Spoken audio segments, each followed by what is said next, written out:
Rahim. Assalamu alaikum and welcome to the Ministry of Foreign Affairs. Foreign Minister of the Islamic Republic of Iran, Sayyid Abbas Araghchi, visited Pakistan from 4th to 5th of November.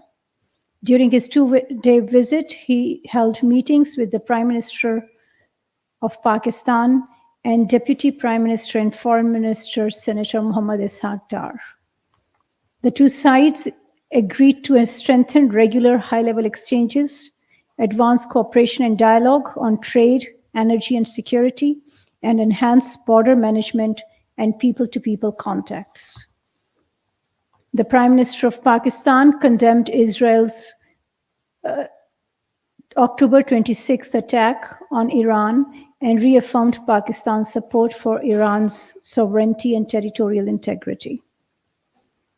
The two sides also discussed the situation in the Middle East and the ongoing genocide in Gaza. They reaffirmed support for the right to self-determination of the Palestinian people and for an immediate ceasefire, unhindered humanitarian assistance, and the creation of a Palestinian state with Al-Quds al-Sharif as its capital.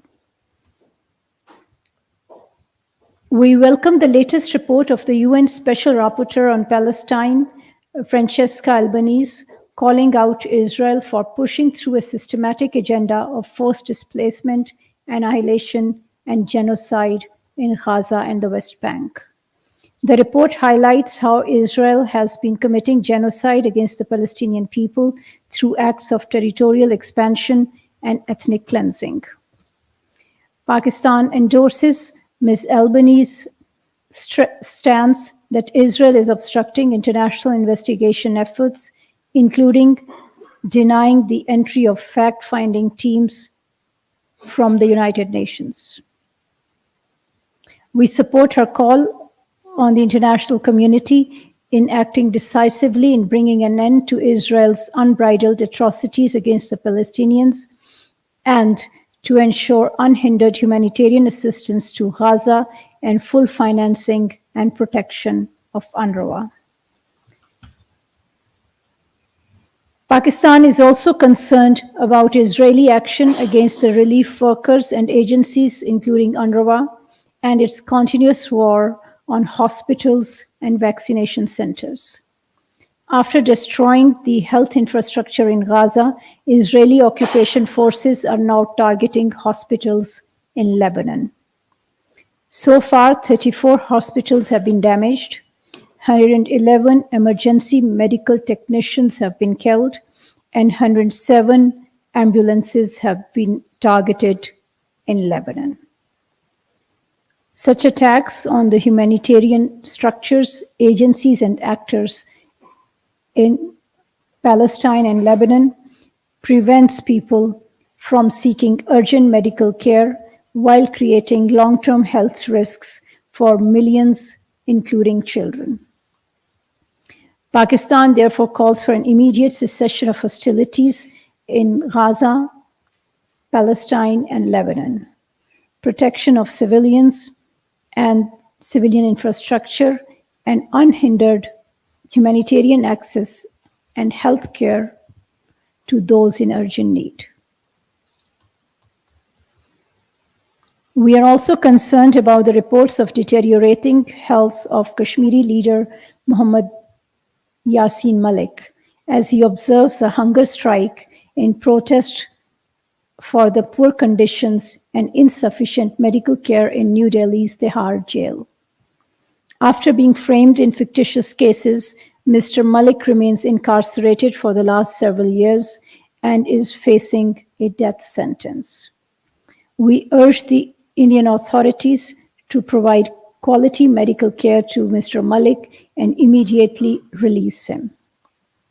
Pakistan will continue to extend political, diplomatic, and moral support to our Kashmiri brothers and sisters for the just and peaceful settlement of the Jammu and Kashmir dispute in accordance with the UN Security Council resolutions.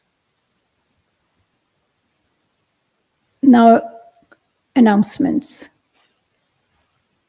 Prime Minister Mohammad Shehbaz Sharif will visit the Kingdom of Saudi Arabia to participate in the second joint Arab Islamic Summit being held in Riyadh on 11th of November. The summit is being convened at the initiative of the government of Saudi Arabia to discuss the situation in the Middle East. This will be a follow-up to the joint Arab Islamic Extraordinary Summit held on 11th of November 2023 in Riyadh to discuss the situation in Gaza and other occupied territories. Heads of states and governments and senior officials from Arab League and OIC member countries are expected to participate in the summit. At the summit, the Prime Minister will reiterate Pakistan's full support to the Palestinian cause. He will call for an immediate end to the genocide in Gaza, an urgent and unconditional ceasefire, immediate cessation of ongoing Israeli adventurism in the region that is endangering the security of the countries in the Middle East. Pakistan will also call for providing international protection for the Palestinian people and for the establishment of an independent state of Palestine on the borders of 4 June 1967 with Al-Quds al-Sharif as its capital. On the sidelines of the summit, the Prime Minister is expected to hold bilateral meetings with leaders from other Arab League and OIC member states. The Prime Minister of Pakistan will visit Baku, Azerbaijan, to participate in the World Leaders Climate Action Summit taking place on 12th to 13th of November as part of the 29th UN Climate Change Conference.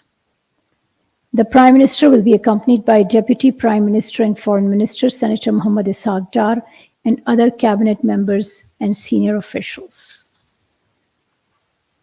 At the summit, the Prime Minister will make a robust call for climate solidarity and climate justice based on the established principles of equity and common but differentiated responsibilities and respective capabilities. On the sidelines of the summit, the Prime Minister is also scheduled to hold bilateral meetings with participating world leaders. COP29 is taking place at a time when millions around the world, including in Pakistan, are facing severe adverse impacts of climate change. As an important stakeholder, Pakistan will continue to make positive contributions to the global climate debate, negotiations, and collective action. Thank you.